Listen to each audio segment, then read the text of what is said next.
Hi, good afternoon, everybody.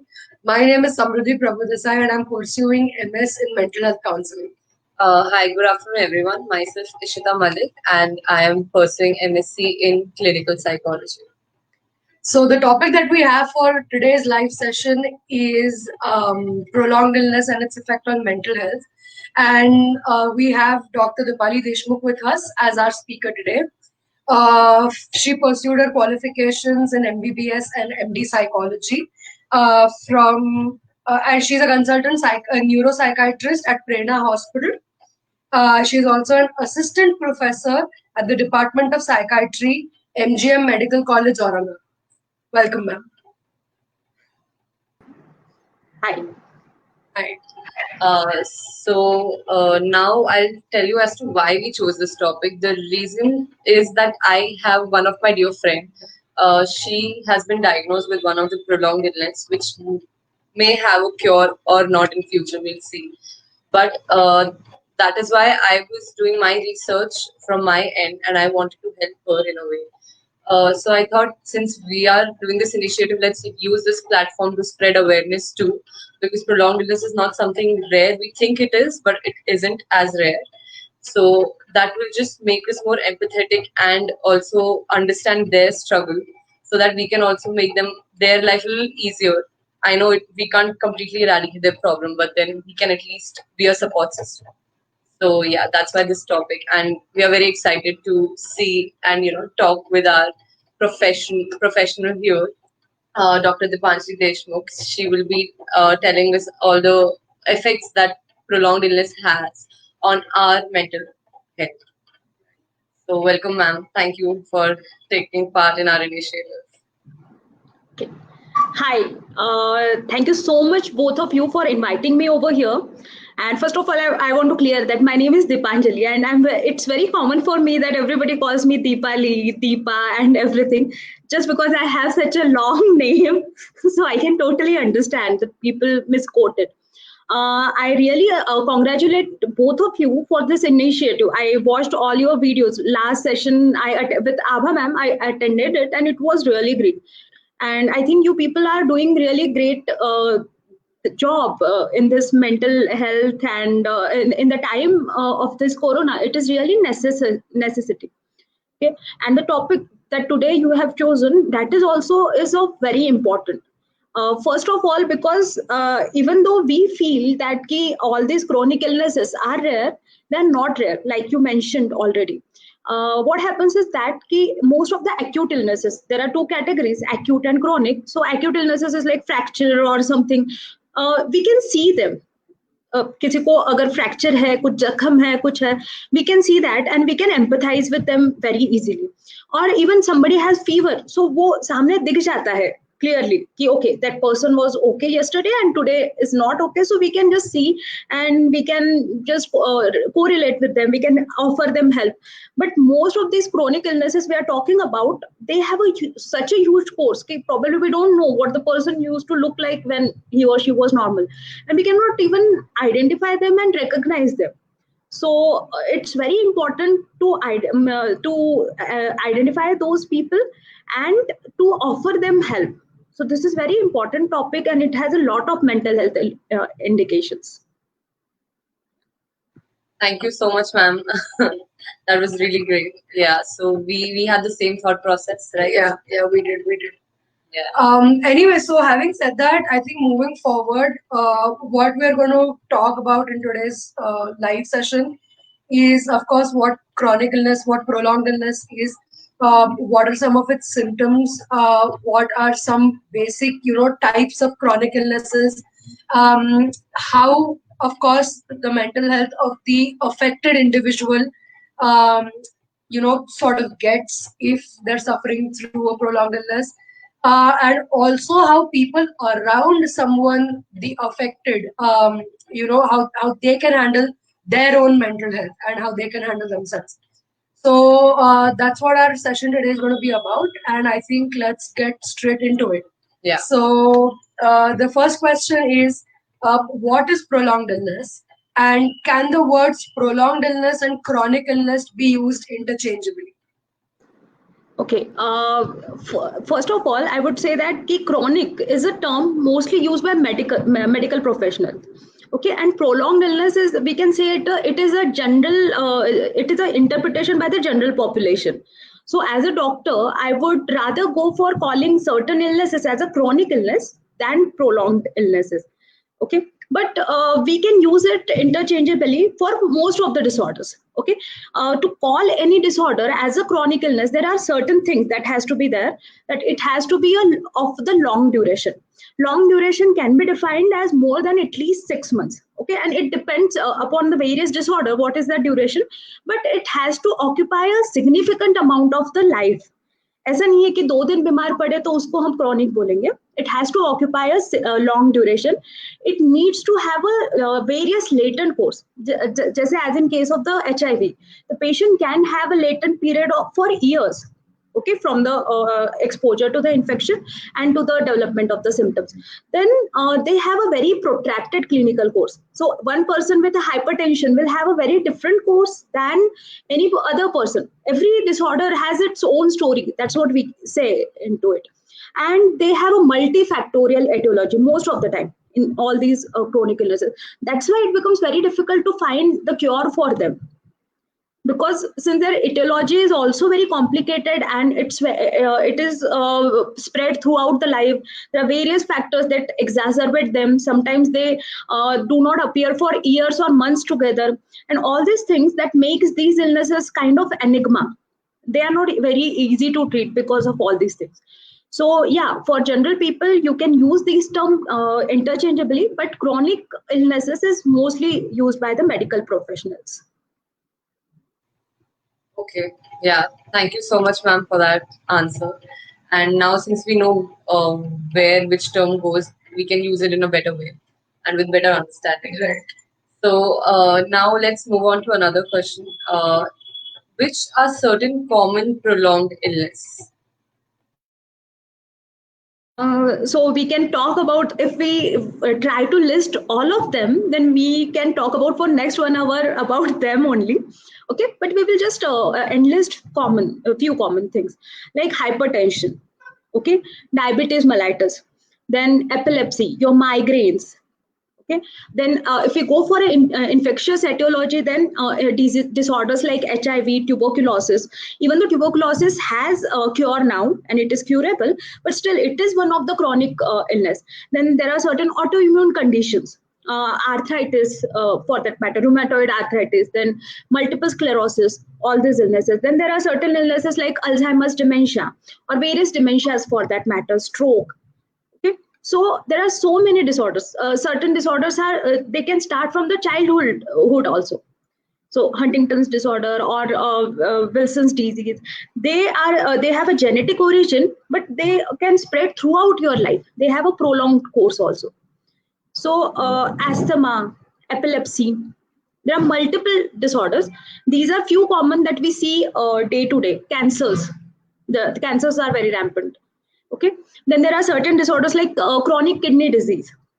Once it is diagnosed, and if the patient needs the dialysis, then patient has to go for a dialysis every means depending upon the cycles. Every weekly patient has to go throughout their life, or they have to go for a transplant. And even after transplant, the treatment doesn't stop. Okay.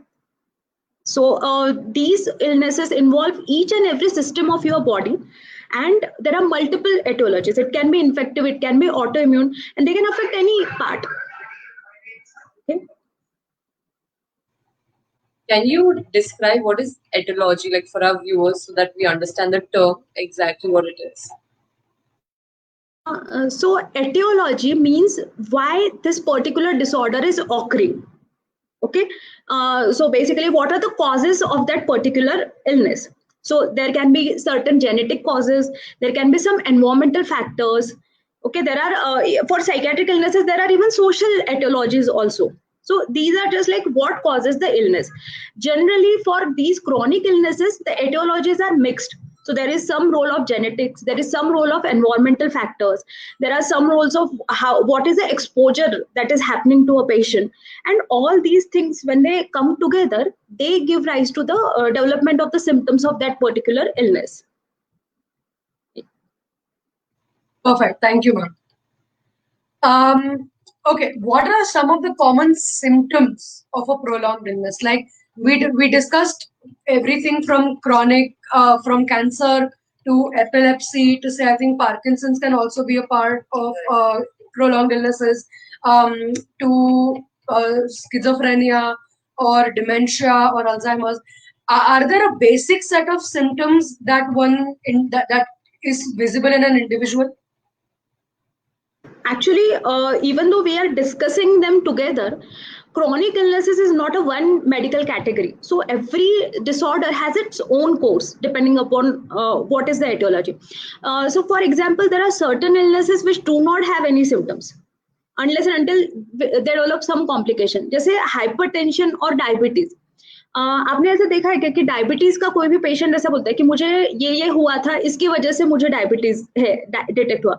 Generally it is detected because of the earlier testing and we have some clinical suspicion कि ये ऐसा हुआ होगा. So probably मतलब जख्म भर नहीं रहे, that is a complication of diabetes. And when we check the sugar of the patient, that time we realise okay ये पेशेंट का sugars are not controlled, and then we diagnosed him or her as a diabetes. So certain illnesses might not show some symptoms until they develop some complications. So in that we just have to watch the patients who are more susceptible. Then there are certain illnesses which have periodic course. मतलब exacerbation होगा, फिर बिल्कुल patient ठीक रहेगा, फिर again exacerbation आएगा, then patient is okay.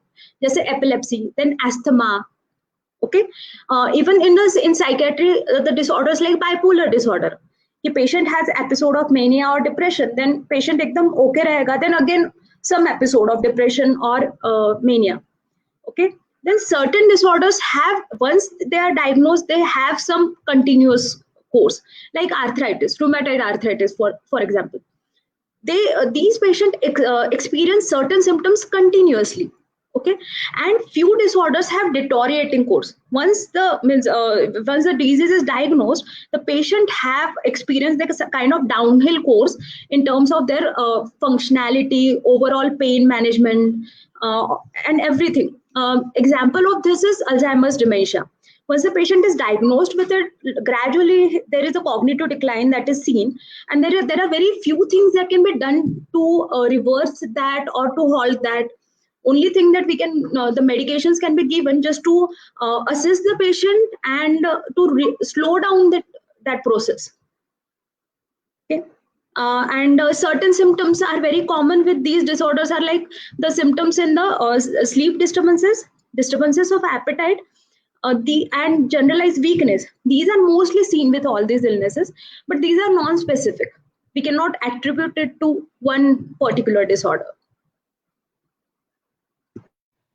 One doubt. So medications are given just to balance it and control it, but not to diminish it at all. Like, is diminishing possible? For Alzheimer's dementia, at present, whatever medications we have, we are just giving them so that whatever the progression of that disorder है, वो slow हो जाए. We cannot revert back to the baseline. We cannot even stop the progression at present, at least whatever medications we have with that. Okay, but there are certain disorders like for cancers, there are certain cancers which are treatable with proper medication. They are treatable. For diabetes and hypertension, we can minimize the damage that would be done if the disorder remain untreated. So it depends upon what kind of disorder we are dealing with. Right. Okay, understood. Thank you. I just wanted to say, is something like fatigue common for like a lot of illnesses? Like, so before there's a probability of me being diagnosed with a certain prolonged illness, is it possible that something like fatigue or I don't know, sleepiness or like a very sad mood or something like that, or my blood pressure for that matter, fluctuations in these, are they common? Yeah, you can see these symptoms very commonly with lot of disorders. Like for cancer, sometimes only symptom that is seen is that generalized weakness and loss of weight. So because of these symptoms, when the patient is investigated, sometimes we find out about cancer or tuberculosis. Okay, so fatigue can be a very important sign of hypothyroidism also. I forgot to mention about the PCOS. PCOS is also one of the very important chronic disease that affects the female, and it also has a huge impact on the mental health of the women's. Right. Talking about that, I was diagnosed with PCOS. So yeah, it's not fun and games at all. I can understand because there are so many females now. The percentage of PCOS is increasing because of all the things, dietary habits and everything, and it affects a lot of things. Generally, because of its aesthetic importance, also that has a huge psychological impact. Then the disorder itself, there are some hormonal changes that are happening, which are the hormonal levels are fluctuating in a very what I can say erratic fashion. That also gives like rise to the emotional impact to a lot of females. And now you are very young, a lot of female have issues with it because of inability to bear the child. At that time also PCOS causes lot of emotional disturbances. Yeah. Okay, so I'll move on to the next question. Before we do, we would like to tell our viewers that, as usual, this is an interactive session. You're please free to drop in any comments, any questions, Right. any queries, and we'll be addressing them. Having said that, let's move on with that. Okay. How does prolonged illness have an effect on one's mental health? So itself, whatever we have discussed so far, we have realized that the prolonged illnesses are going to affect overall the functionality of any person. Okay, depending upon the diagnosis, it might affect the functionality. And second thing, it might require some changes in lifestyle. Okay, and they might also require something like taking medications or doing something. Okay, so yeah, all these three things can produce anxiety, stress for any individual. There are certain studies which have shown that the people who are diagnosed with a physical illness are 2 to 3 times more prone to develop depression and anxiety. And proper studies, randomized controlled trials, they have done for these patients. And they have done for every illness. I'll tell you, my own student, he is doing study with the patients of diabetes mellitus, and he has found significant increase in the depression and psychiatric morbidity in these patients. I have done a study with the patients of vitiligo. Okay, vitiligo as such does not affect the functionality in any way, but for India, due to its aesthetic importance, it causes significant level of anxiety, depression, and social phobia also. And you would be surprised to know that in our study we found that the people who had the lesion on the hidden part had more anxiety than the patient who had on the visible part. And when we asked them the reason, so it was a very simple reason that everybody can see the lesions, so they are not anxious about it. But those who had the hidden parts, and it is increasing, so it has a very long lasting impact. They would have anxiety while applying for the job. We had some patients who are very highly qualified but were not ready to go for job interviews also because of that. And even though vitiligo does not have any other manifestation except for just some whitening or some lesions over the skin, but that Visual too, impact, basically. yes. Vitiligo just has a visual impact on your skin. Otherwise, as you said, it does not have any other manifestations per se. So it affects to the mental health to a lot of people. In fact, it affects the mental health of everyone in the family also. So if the child is diagnosed with some cancer, we have seen the development of psychosis in mother also. These cases also we have seen. So it can have a long lasting impact on the person himself or herself, also on the other people who are related to him or her. Even the worries about the financial cost of the treatment can also give rise to certain comorbidities. And it also depends how am I going to react psychologically on my job also. Suppose I'm a psychiatrist, and if if I'm diagnosed with some possibility of cognitive decline, some cognitive disorder, then it's going to affect me it will have a huge impact on me, because if my brain is not working, That is the only asset I have to earn. Okay, somebody who is very much dependent on the physical thing. So for that person, any movement disorder will be kind of incapacitating, because that person will not be able to work properly afterwards. So all these things will also affect how much the mental health impact of these conditions will have. Thank you so much, ma'am, for that answer.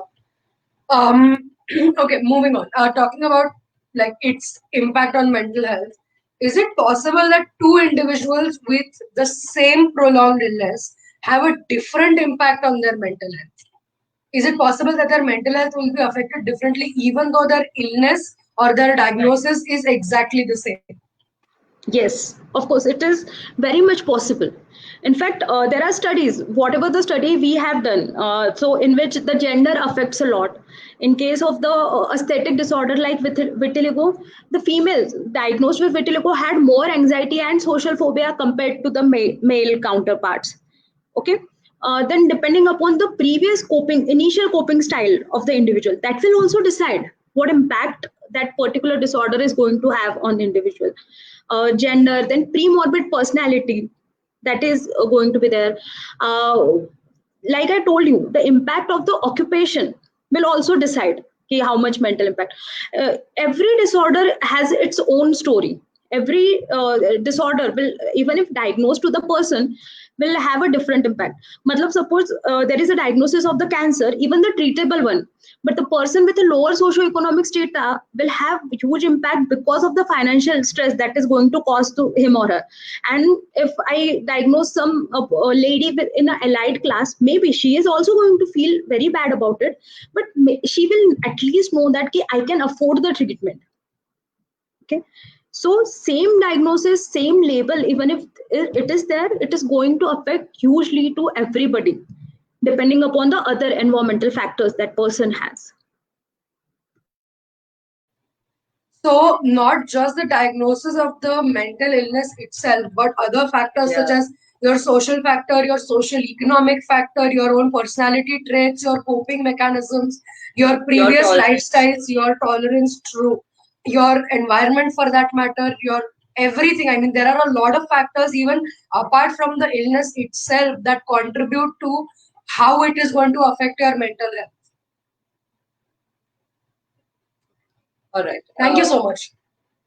So, moving on to the next question. To what extent is the correlation between depression and suffering from prolonged illness? Like, how are they correlated? And is there a causal relationship, or can depression occur even if, I know depression can occur even if there's no prolonged illness, but does prolonged illness have an impact and can lead to depression majorly?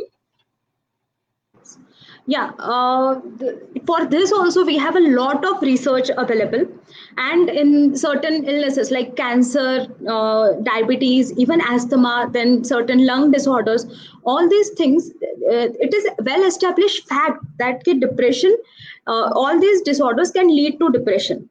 Okay, even in the stroke, the interesting thing about all this disorder, that we feel that depression is because of loss of functionality or the diagnosis or the labeling. Yet all these reasons are there, but when the person is diagnosed with depression, it affects the overall probability and prognosis of that patient. So we have seen that the patient who had stroke and also developed depression, so जो उनका recovery है, that is lesser than the patient who did not develop depression.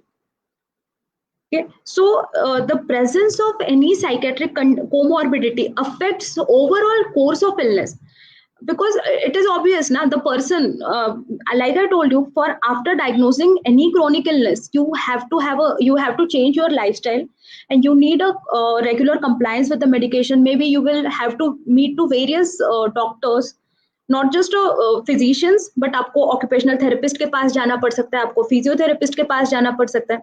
If you are depressed, then you are not motivated to do all these things, and that of course affects your own overall the course and prognosis of the illness. And the patient who had depression or even the schizophrenia for that matter, when they are also at a high risk of developing certain heart disorders and stroke. there are studies for that also. And the person who did not have depression, but can prolonged illness lead to depression as well? Yes, of course.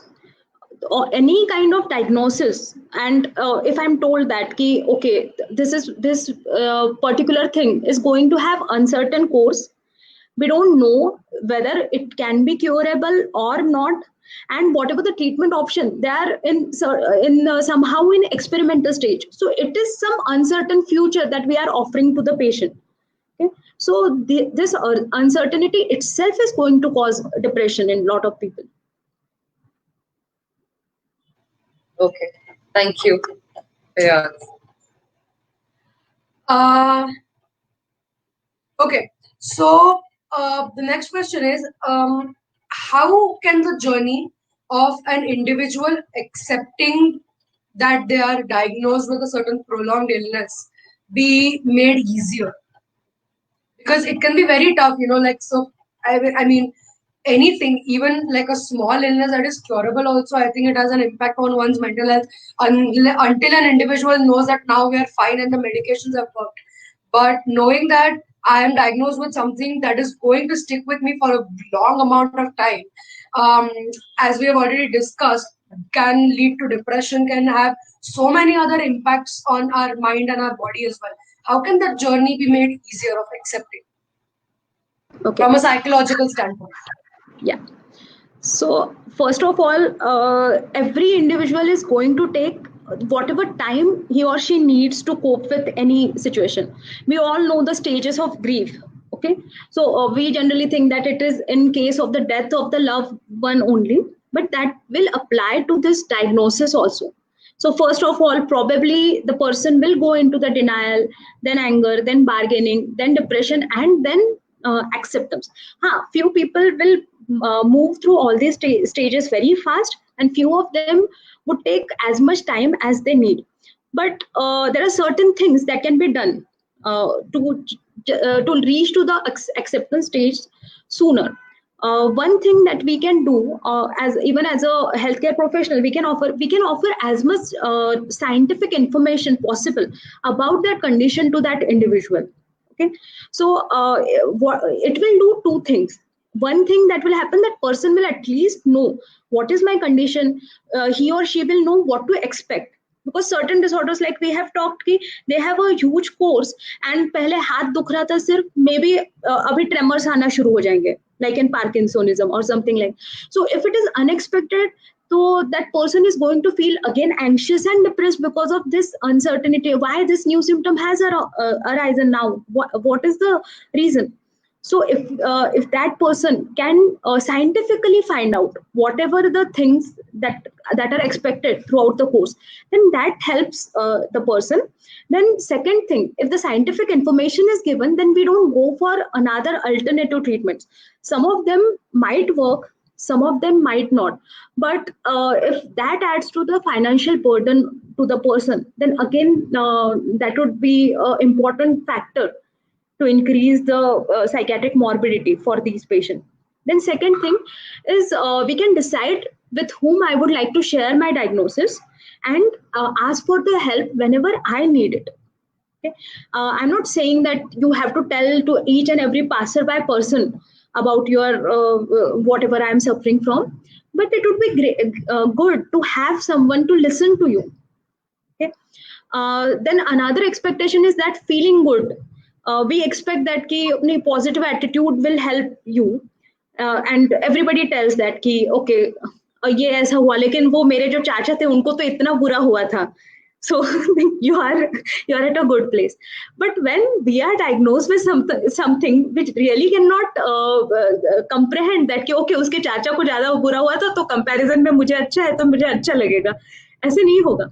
So even the people who are listening, they have to accept that ki okay, when somebody is told some news and something like this news, so he or she is going to express it in a way, and we need to find that kind of support who will just let us be, who will let us be negative at least for few days, until we can process that particular trauma, and then go ahead with us. Then also planning the treatment, that can also help to accept and fasten this process. Ki, how can I plan? What are the financial things that I would need?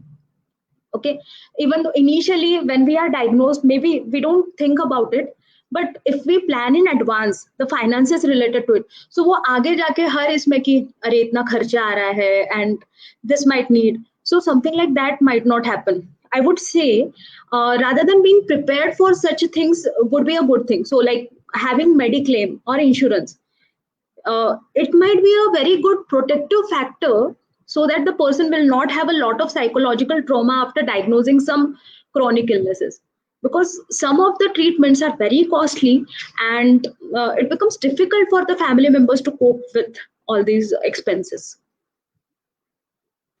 Very rightly said. I would like to pick up 2 points. One point that you mentioned, where it's good or helpful if a family member or the people around understand that the person who's affected, they need their time, even if they're taking that time to be negative.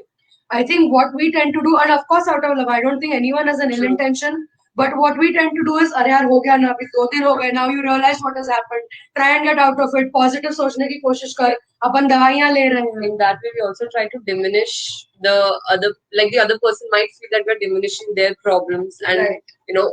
Even though our intention is not such so, but it can happen. So just non-judgmental, and Right. you're giving the space, non-judgmental listening also does impact, and also the planning part. I really would like to focus on that too.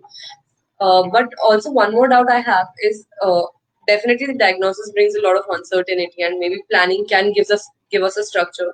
But someone who is not belonging to a strong social financial background, can planning be a cause of anxiety?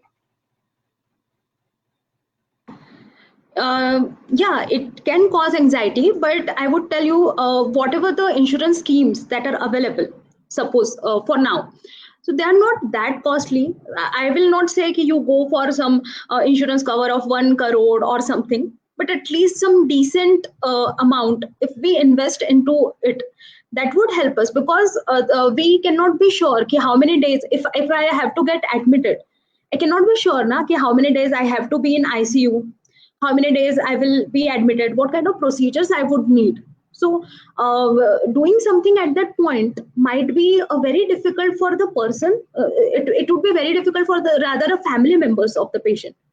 Okay? So depending upon whatever the financial condition we have, we can do that. And for the lower socioeconomic strata, the government has a lot of schemes. Okay, there is a Mahatma Jyotiba Phule scheme, Rajiv Gandhi scheme. So at least people should be aware of all the opportunities they have. Even though most of the psychiatric illnesses are not covered in it, but all the physical illnesses mostly they are covered into these schemes also. So being just aware about the health related problems might help people. Talking about the second doubt that I had, the first point that you mentioned was if the patient can be made aware of the scientific knowledge and information regarding the illness. So my question is, what if the affected is an older individual? What if they are, say, above 80 and suffering with something like dementia for that matter? So they are at an age where something like dementia is, of course, affecting them day in and day out. And they're also at an age where I mean, it's difficult, I think, probably for them to understand the scientific validity of that particular illness. Because I mean, I don't think they're in a headspace to understand कि इसके बारे में किताबों में क्या लिखा है. So how do the family members, or how does that individual themselves basically, is there another method of becoming self-aware or helping the senior citizens be aware of their situation in a fashion that they will understand and they would want to pay attention? So if we are talking about dementia in this case, I tell you, initial stages of dementia are associated with lot of depression, and when they realize that they are losing their memories, they are not able to cope up with the things. But as the dementia progresses to the advanced stage, generally the patient does not remember anything, and patient is some little bit unconcerned about the illness. in the advanced stages. I'm not saying the initial stages, but in advanced stages. In that, during that phase, we have to provide more support to the family members. Okay, and if you're talking about the other illnesses in the older population, you rightly said कि it's not possible for them to get information or search on Google and all. So maybe for that, as a society, we have to do like in vernacular languages. We have to give the means a lot of doctors do that. They give the information kind of thing in vernacular language so that patient and relative can understand whatever is being, and that is just a broad guideline. Then certain hospitals have a social workers also explain everything to the patient and the family. If the family members are interested and they would want to know more about it, that can be done. Okay, but most of the people, those have chronic illnesses, what happens is that we go to the very different sites, and sometimes we go for some unreliable cures also, specifically the disorders in which allopathy, we say that it's not diagnosable and there is no cure. So for that, no, there are some pathies, they offer some cure. Okay, if it is inexpensive and not harmful to your health, you want to try, you can try. I'm not expert into that, but lot of people spend lot of money into that, and that adds to the burden to these people. So that's why you have to go for some scientific information. You go to the site of WHO. For India, you can go to the ICMR websites about the knowledge. You can talk to your treating physician, from where I can get the proper information. Okay, and like I told you, it's going to take time. These people, they are going to take time to come in terms to their diagnosis, but once they come, they are quite resilient and they follow the treatment plan. That also we have seen. Can you please explain, can you please tell us ICMR full form if that's possible? Yeah, Indian Center for Medical Research. Okay, yeah.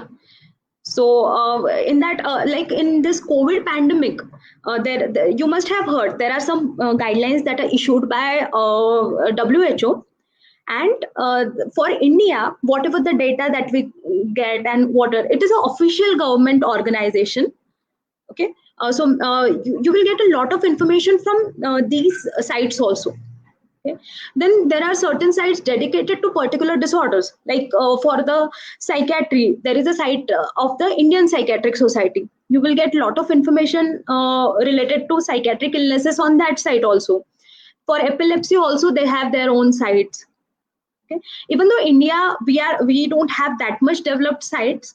For the foreign country, if you visit those sites, they have a proper patient information bulletins. They have some kind of leaflets also, which can be given to the patient. So, but in India also, there are certain resources available which can help us. Okay. Then one thing I forgot to mention in coping, that is joining a support group if possible.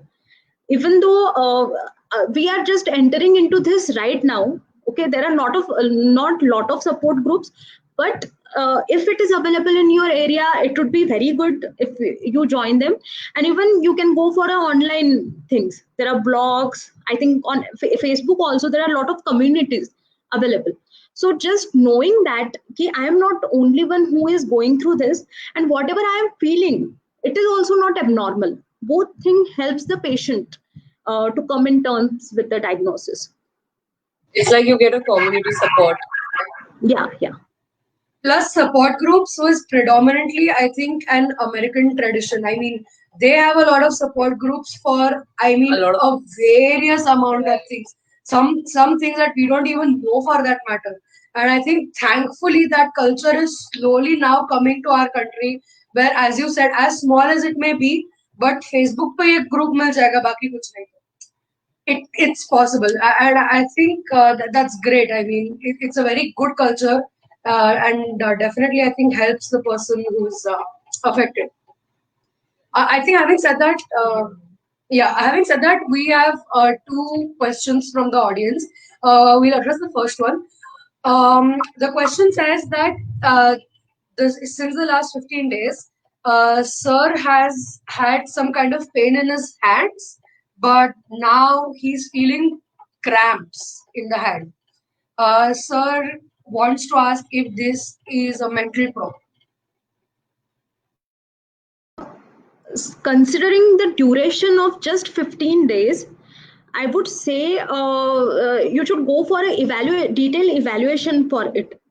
Okay, so sometimes it might just be that sometimes we just lift something heavy and that the muscle pull that might lead to the pain in any joint.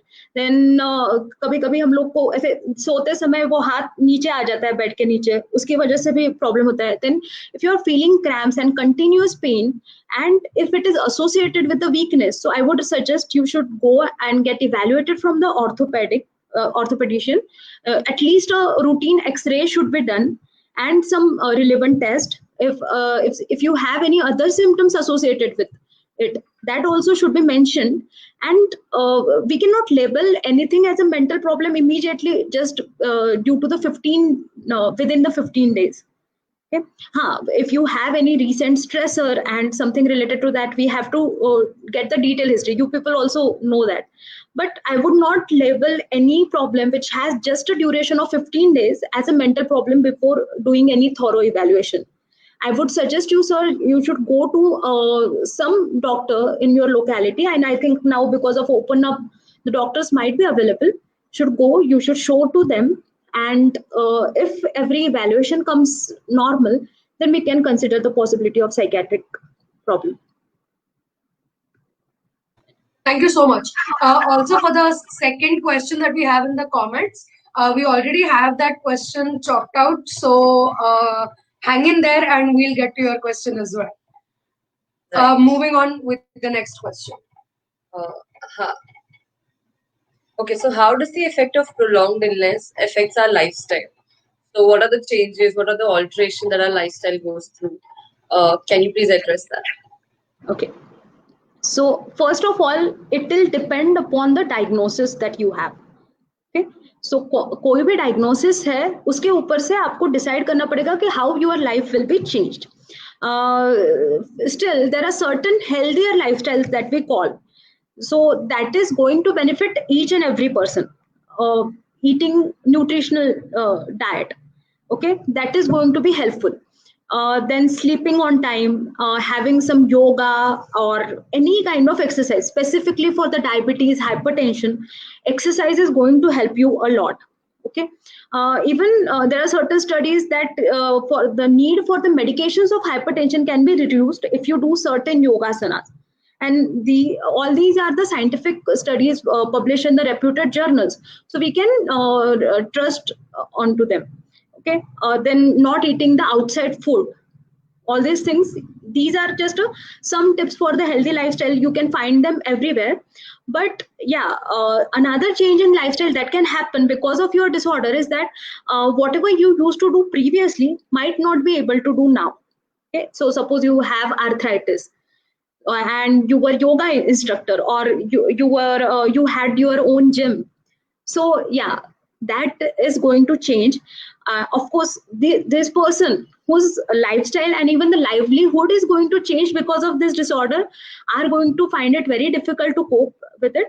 But we can find something else, not right away, but maybe they can find some substitute. Rather than gymming, I can go for something else which will not be too painful for me. Something like that can be done for these people. But if it's a major lifestyle changes, it might impact one's mental health and can really be difficult for them to go through. Yes, diagnosis with the chronic illnesses can have a long-lasting impact. Like I will give you a simple example. It's not just a chronic illness; it's just a disability. If I have a glasses, okay, from the childhood, and I want to become a pilot, okay, and I'm a very intelligent person. I competed in all the examinations and everything. My physical was also okay, but just because of that vision problem, I cannot become a pilot. Okay, so these small things can even affect our lifelong aspirations also. Okay, and obviously if somebody has this kind of problem, some major life event because of these illnesses, they are more prone to have the psychological impact, psychological comorbidities. Okay. Thank you for addressing that one. So I think to sum up, basically our dietary habits, our sleeping habits, as we said, our aspirations, our day-to-day life, hypertension, all of these things can contribute to altering our lifestyle if and when we are diagnosed with a prolonged illness. And trying our best to maintain their levels to the best of our abilities is, I think, I don't know, it's a good option to try and balance out the difficulties. Right. Means it will be helpful to accept whatever the limitation that has come because of this diagnosis. Okay, so it might be anything. Suppose means I cannot like a person who develops the epilepsy. They are not allowed to drive. They're not allowed to do any job which involves height, or handling machineries. So we have to see to that. Okay, these are the things I cannot do, but it's not like drive nahi kiya to my life is going to stop. I can find a driver, or I can find some other ways to travel. Of course, it's going to be difficult for someone who used to love driving. So they can go for simulated things. Okay, now because of technology, we have that option also available. The simulations are so real that you feel you will get the thrill of driving without compromising and without having any difficulty to your health. Correct. Thank you for that, ma'am. Moving on. So as we discussed again, depression is something that one might feel or go through if they are diagnosed with a prolonged illness. But of course, as we know, that depression is something which is major and it might come at a later stage. I think anger is something that most people might go through, considering what their diagnosis is, of course. So the question is, how can one manage their anger caused by difficulties due to their prolonged illness? The anger is, like you said, it's a very important emotion. The anger can be directed towards oneself, then it can be directed towards why me, or towards the destiny or God. If it is due to the environmental cause, it can sometimes be even directed towards our loved one. Okay, so there are so many aspects of the anger, and I would say that a little bit of anger is natural, because we all know that these are all the stages. This is how we go towards the acceptance. Okay, but if someone is stuck in the anger stage, then this is again going to be a problematic for that person.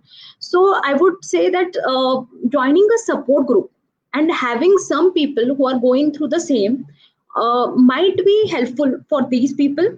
Then how do we express the anger? For this also, there are certain places they offer the psychological therapies also. Anger management training is advised in certain cancer hospitals. Okay, it is very rare in India, but I have seen it in certain hospitals. Certain patient after amputation, when they become very irritable and restless, sometimes they have to do, we have to do a psychiatric call for them. And we just have to tell them. I think communication helps to reduce our anger to a lot of extent. Means if somebody has to do a emergency amputation, there are certain conditions. We have to do the emergency amputation of that for that person. So in that, afterwards, when we communicate, of course, person is going to be angry. They become very irritable, restless. But when we let them cool down, when we tell them what was the situation, their anger reduces. Okay, if it is anger directed towards the self, it is there. Then I think the psychological therapy and meeting the mental health professional might help these people. I would rather say that the protocol for all these illnesses now, that should involve some mental health professional, be it a psychiatrist, be it a psychologist, somebody they should meet, so that we can help them to go through all these stages. And identify if somebody is too much angry, so how to help them to progress to the next level. we actually also went for our workshop on REBT and CBT. We also realized what seems like anger as a behavior might really not be an anger. It can be some other emotion underlying. So, like regret, guilt, or if someone met an accident and they have planned a trip. Yeah. So it can be a regret or guilt. कि maybe ये नहीं करते, maybe हम कुछ और करते, तो शायद मैं इस position में नहीं रहता. So underlying emotions can be That's what I think. I think anger is the easiest emotion, which has the ability to mask every other emotion. I can be sad, I can be disappointed, but I'll just blurt it out as if I'm angry on the other person. So, or like as you expression, yes, or as you said, anger with themselves. As in, a lot of individuals who suffer with a problem or with an illness for that matter are very angry with themselves कि मेरे साथ ऐसा क्यों हुआ और मेरी situation ऐसी क्यों है.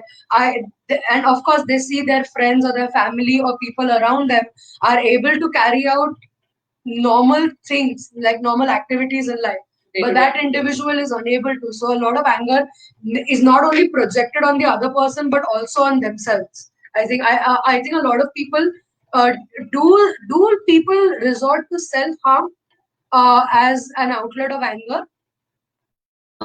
Yes, it is very commonly seen, not just out of anger, but when they accept their situation also, at the time also they resort to self-harm. In fact, the percentage of suicide is very high among the patients who are diagnosed with the cancer. And one thing that you said about this now emotions which are masked into some way, so that is a problem with lot of Indians also. You must be aware of the term alexithymia, in which we are not even able to understand and name our own emotions. So I think for this we have to start emotional management training or emotional intelligence training for children themselves. You must have seen in foreign countries they ask their children, what are you angry, are you frustrated, and what are you going through. We hardly do that. For us, the children are not different entities. So in a way we have to change our culture for that. And like you said, when we are feeling angry, we just have to find out what we like you rightly said, what is actually I am feeling. I think, as you said very rightly, I mean, not a blame, but it's a fact. In our society, children are not given the freedom of expression. Children, let it be children, even adults. No, so that's what, as a child, because you are not given that freedom or that knowledge that you're supposed to understand, or it's better if you understand what you're going through or express what you're going through. If you're given that freedom, only then will you become an adult who understands their emotion and is able to express them. Otherwise, that is why most of the adults in our Indian society, maximum strata is stuck where they don't understand what they're feeling. And and the thing is, they refuse to communicate because either they feel that what they're feeling is unimportant, or maybe they don't know how to communicate, or they might get so frustrated here there are two emotions or three emotions that I'm going through, and I can't describe or I can't name it, so let it be. I'm just not going to talk about it. I'm still going to be angry, but not talk about it. And it's very how do you say, especially now coming to this, someone who's dealing with a prolonged illness for that matter, it's very difficult for people around them to be able to understand also how to help these individuals. Actually, what happens sometimes is that few illnesses have such a different course, and specifically certain somatic symptoms and all. So in that sometimes people they don't even believe that this person is having some symptoms. कल ये बोल रहा था, आज ये बोल रहा है, तो they cannot even empathize to that, and that adds to the burden. That becomes a vicious cycle. Okay, because of stress only I'm getting certain symptoms. So when people are not believing into my symptoms, I am again stressed, and then again my symptoms are going to increase. And people are going to think that okay, this is because of she does not want to work and lazy and all, whatever the labels they want to give to you. So, like I said, one of the reasons why we started this topic was because my friend is facing prolonged illness. She told me about her struggle, and she said there are a lot of labels. People think that I'm lazy, I don't want to do it. But then she told me that the truth is that I want to, but I am not able to.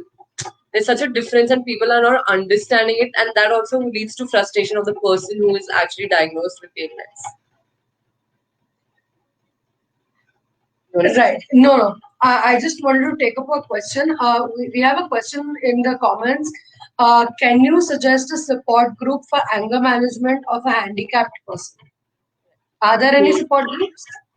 Actually, I am not aware of. I would also have to search. So maybe I'll find it and write down in the comment if I because I live in Aurangabad. At least in Aurangabad, I am not aware of it. But I would search it and I would let you know. Sure. That will do. I think talking about that, even we can look up for Yeah. online support groups for that matter, and we can get back in the comment section if we do find anything. Online would be rather much especially safer yes, right in now. this time of COVID. I think an online support group will be much better than a physical Yeah, you interaction. people can start one. We would love to, but I don't think we are qualified to start a support group. We'll see. Okay, talking about support group, we'll move on. Now the difference is when we have a support group, how will a person diagnosed with prolonged illness make a line, or see the difference between whether they're depending on them, or it's just the support system. Now, okay, you have the assurance that there is someone to support you, and now this is your journey which you can take on. So how do they not be dependent as well, but also have a support group which will help them move on and go through the process, not move on, but go through the process?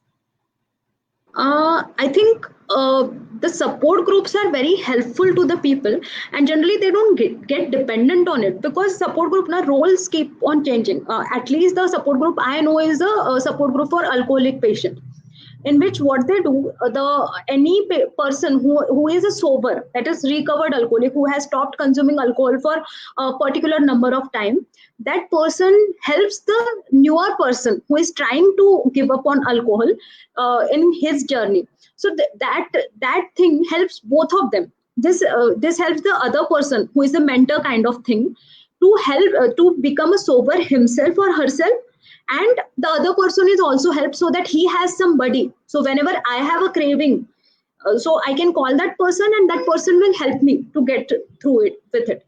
Alcohol Anonymous has a very good system. Other support groups are comparatively new. I don't think they will have that kind of structure for it, but still support groups are good just for us to know that okay, there are people who are going through the same things, and whatever I am feeling, all these feelings are valid. So that's how it is helpful. Yeah, like you said, some support groups might have some problems. If you are getting dependent on one person, a particular someone in that group, that might be a problematic thing. And the confidentiality, whatever they discuss in those groups, that has to be very confidential. So these two things, if these are managed, so I don't think you would get dependent on that. Rather, it would be a great support to going through this process.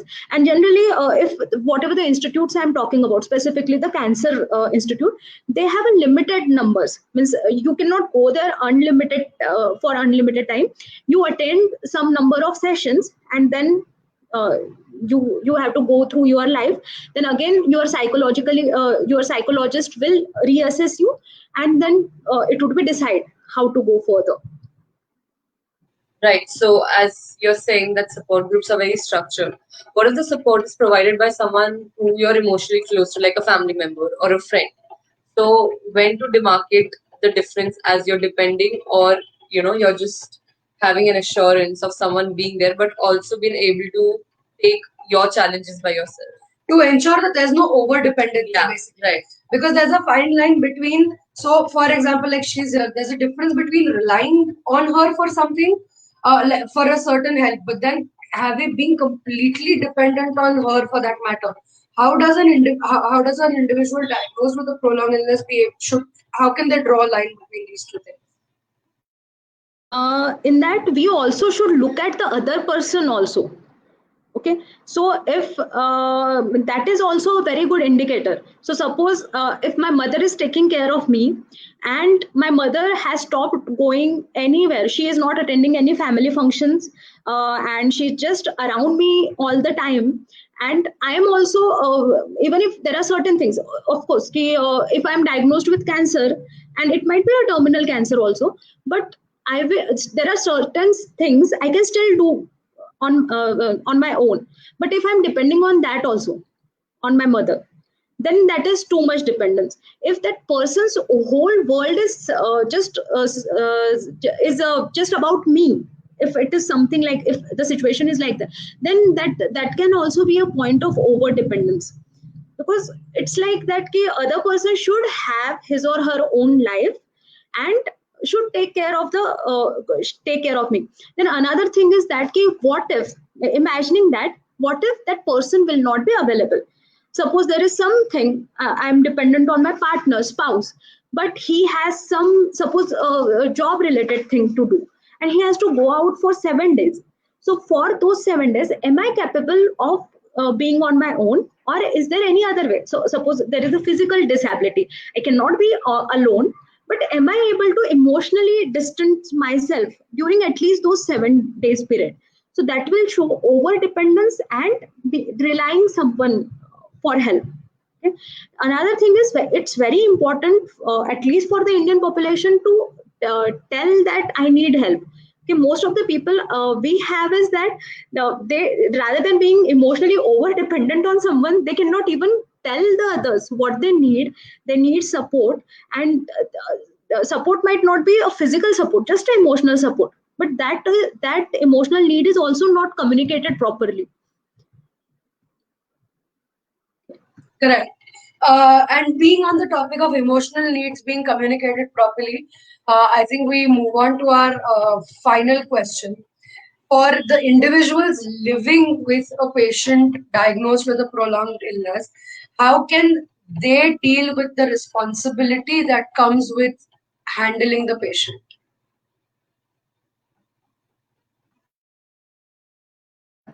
That is a very important question. Like I said, like we discussed in beginning also, when a one person is diagnosed with some kind of prolonged illness, it's not just, at least for the country like India, in which we are too much interdependent on each other, interconnected. So it becomes a disorder of the family.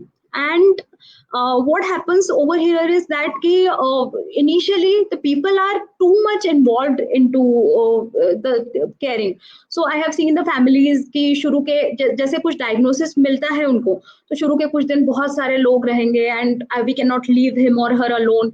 They will not let the patient be dependent on that. And then what happens, emotionally they themselves get frustrated. Okay, then they start resenting the patient. And what they have done in initial period, when it was a time for patient to also cope up, at that time they were overtly available, so they did not let the patient to develop his or her own any coping for that particular illness. So initially they were too much available, then in their mind they feel resentment towards the patient also, and they feel guilty about feeling resentment towards the patient also. So it's a very complicated situation that they get themselves into. Okay. So first of all, even though you love someone, I would want to tell them, it is okay to feel like having a break from that person. Loving someone does not mean 24/7 I have to be just available and be around that person. Loving someone is when I can take care of that person. I can make some, if I can make some alternate arrangement, then I should find a me time for myself also.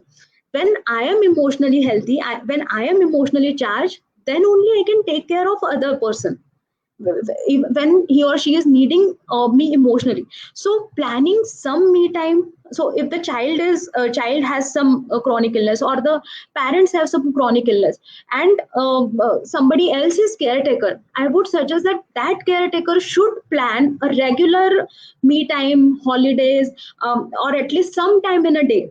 Suppose you like reading book, give some time to yourself to read that book, and don't feel guilty about it later. Okay, take care of yourself also. Then responsibility needs to be shared. Okay, so take care of somebody else, enroll someone into this care job also. मतलब ऐसा होना चाहिए कि अगर मुझे एक महीना कहीं जाना है, एक महीना सपोज कि somewhere I want to go for vacation, so for these 15 days at least somebody else is there who can take care of this person. It's not like what happens is that I'm a primary caregiver and I will do everything from scratch for this person, and people do it, lot of people do it, no doubt about that, but they are too much exhausted in it. Okay, so even hiring a paid help, it's a very taboo topic, huh? In specifically in India for the care of dementia, there are certain care homes available. You can send patient for few days over there so that you can be emotionally stable during that time. You can ask for certain nurses or some helpers during that time, and that it is totally okay to do this. Then responsibilities, if there are multiple people in the home, the responsibility should be shared. Everybody should do a bit for the patient, and rather than just one person can be a primary caregiver. तो दवाइयाँ कौन सी देनी है, क्या क्या करना है, that person can plan. Everybody should do a little bit of himself or herself. And third thing, there are support groups for the caregivers also. If available in your locality, please join them. If it is not available, online options are also there, so please search for them. Okay, and if after doing all this, if you are not okay, you're still feeling too much overwhelmed, find someone to talk about your emotions also. Okay? So and you have to find somebody who is non-judgmental, probably somebody outside the family, because you cannot tell your family members, no, I am feeling resentment and all. See, expressing your emotions can also help. Okay? Yeah. You're saying really reminds me, if your cup is not full of love, you will not be able to pour into another cup. So that's very true. And yeah, I would like to also say that resentment and all this, we consider them as, bad. You cannot feel it this way. You cannot feel this way to the other person. But you have your own emotions. You have your own life. You have your own priorities to look for too. So also acknowledging them and also prioritizing them should not be considered as you being a bad person altogether. Another thing, not so the primary caregiver, as we say, they can try to get out of that guilt, but as we spoke about the Indian society being very intermingled for that matter, even if I want to take a break for myself because I'm an individual who does realize that I need an hour to myself, or as you gave an example, कि किसी friend की शादी में जाना है, some function is there, but it is very difficult because I am sure that there are 4 people in the society who are going to say, oh, they have someone at their home and look at this person is going out for fun.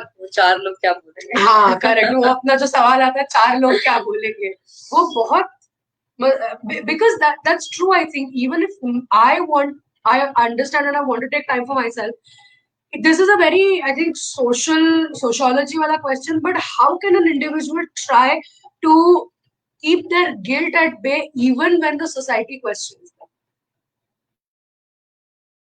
We are here talking about the chronic illnesses that even happens to the mothers of the students who have a children in the 10th. They also don't go to the kitty parties when their children go into the 10th standard. So it's that much deep. Okay, so see, overall, like you have said, we are too much intermingled society, but somewhere, and this guilt thing, it is very common with the women. Okay, so somewhere we have to realize that whatever we do, even if you go walking from the street, there are some people who might find something wrong with your walk, and you just moved from one place to another. You did not had anything in the mind, but there are certain people who just like that is their way of coping, probably just finding wrong into somebody, and they are going to talk about it. So how much importance I want to give to that particular person, it totally depends on me. Okay. Then another thing that the family members have to do, there are sometimes some unhealthy coping mechanisms which are adopted by the patient. our index patient who is diagnosed. So we don't want to encourage him or her to doing that. Like we want to make our patient self-reliant. So if he or she can move around, uh, even if he is diagnosed, so we should not and but still he or she insists that कि everything should come to my bed और मेरे bed पे मुझे खाना मिले, मेरे room में ही सब ये मिले. So at that time we have to be a little strict, even if we understand कि whatever the position, initial period आपको जाने देना पड़ेगा when the patient is going through all the phases. But as time progresses, we want to normalize the whole process. Okay, we want to do the things which we can continue doing. That is a very important thing that we have to keep in mind कि अगर मैं आज ये particular इंसान के लिए खाना room में लेके जाने वाली हूँ, this illness is going to be there probably for next 10 years. Am I ready to do it for next 10 years? Then only I should start doing it now. If I'm not ready, so I have to help my patient to build some ways कि वो dining table पे आए in any way. So we have to discourage the unhealthy coping mechanism in our patient also. Right. Correct. Yeah. So also one more thing, like we spoke about the guilt of the caregiver. I also feel a lot of the person who is diagnosed with prolonged illness, they don't speak about their illness. Firstly, they're dealing with their emotions. Once that initial stage is done, it can also be their own guilt that they feel that I am being a burden at someone. So how do they cope up with their guilt and actually ask for help when it is required? Yeah. So for that also we have to go to our childhood thing. If it was there, okay, expressing when I need it and expressing it clearly might help the person. If you feel for that, the caregivers can also play an important role. I am available, I care for you, and that's why I'm doing it for you. That has to be properly communicated by the family members also, because it's very natural for the patient to feel guilty, not just at the beginning. It can happen throughout the course of illness, and we have to be ready for that also. So it needs a very keen observation on part of family members or the therapist, whomsoever is involved with the care of the patient. And feeling guilty also is very natural. Okay, but if we can communicate to it, like I said, having a good interpersonal relationship is a very important determining factor to reduce the psychological morbidity of these patients. Okay, so a good communication and communicating that guilt also might help. Okay, but अभी कैसे होता है ना, कभी-कभी sometimes that guilt is used to manipulate the other person. There is a very thin line for that also. Okay. So we also have to be very aware about this thing. So yeah. Thank you very much for the wonderful explanation. I think I'm very happy. I don't know what to say. I loved how the session went. Thank you for addressing all our answers. Thank you for being there for us. Thank you for our viewers to stick it out and ask us your queries. And we hope that we were able to answer your queries well. And we'll get back with the support group. Yes, we will get back with the support groups. Definitely in our comment section. So I think if you can give us a 3-4 day time and then check the comments again, we'll surely have some sort of response. Yeah. Thank you so much, ma'am. It was really great having you. Yeah, thank you so much, guys. It was really fun, and it was something different. I also read a lot about this, even if we do a lot of counseling related to that, but it was the textbooks of the psychiatry. This time I used a lot of different platforms to research, so it was a very good learning experience.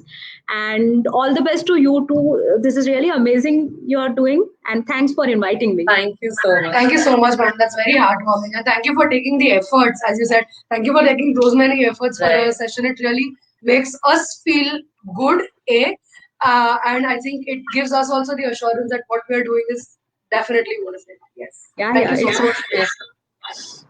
All right. Having said that, have a great day, everybody. Stay safe. Stay at home. and we'll see you next time. Bye bye. Bye bye.